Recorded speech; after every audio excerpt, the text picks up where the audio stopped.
Ayan. Hello, beautiful. So, update lang tayo sa ating mga pinollinate na astro. So, sabi ko, ito yung nabasa yung petals. Pero, I think, kung maganda ang iyong pagkakapollinate, bongga.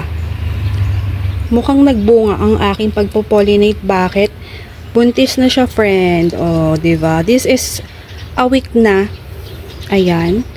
So, ganyan na ang itsura niya. So, kailangan pag nag-pollinate tayo ganyan. And nakakatuwa kasi, this is variegated. Ayan. And ito rin, no, bongga kasi, ayun, nag-progress yung pagpo-pollinate natin. So, a week, kailangan makita natin na ganyan na yung pagpo-pollinate nyo. Meron na siyang bilog. So, again, kung mag-pollinate kayo at hindi man magiging succeed, wag kayong malulungkot. Pollinate lang ng pollinate. So, bongga, kahit nabasa to, yung petals niya, nagbunga. Bali, ang nangyari kasi, nakapag-pollinate na ako. Tapos, diniligan, nabasa. Ganun yung nangyari. Pero kung magpa-pollinate ka ng basa, yun sa experience ko, hindi siya mangyayaring makapag-pollinate kayo nang basa yung ang tawag dito, yung pollen, tas ipopollinate nyo. Pero kung yun nga, nangyari sa experience ko, nag-pollinate ako, tapos after pollination, morning ako nag-pollinate, tapos sa hapon nagdilig, ayun, umubra siya. So, ito, kailan ba ito nag-flower? Na-pollinate ko ba ito? Parang hindi naman. So, ito, tingnan natin. Tapos, yung nandito, yung malaki yung flower, tingnan natin na.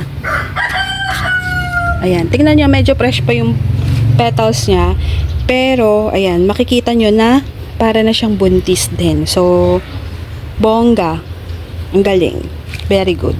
Unahan nyo ng pagpo-pollinate bago nyo diligan. Pero mas maganda, wag nyo didiligan yung petals at saka ang ganyan.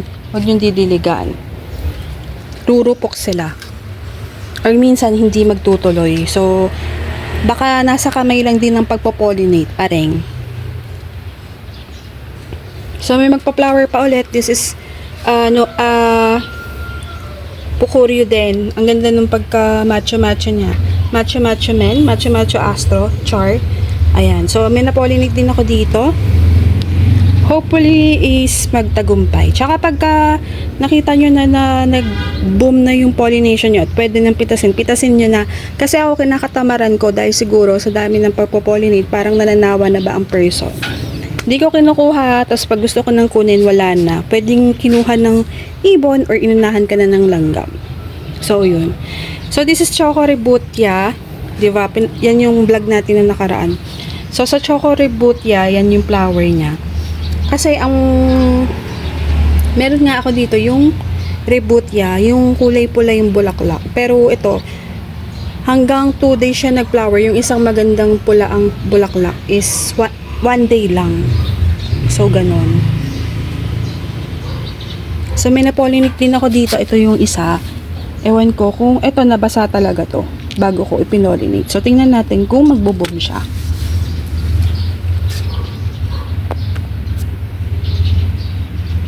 So, yun lang. Nag-update tayo. Update pa tayo soonest sa ating mga astro, sa ating pollination, kung bobongga ba yan or hindi. Ayan. So, thank you for watching at everything nice at me. Huwag kayo magsasawa. And, ayun. Ingat ang lahat. This is your nurse Pantito saying, God bless po.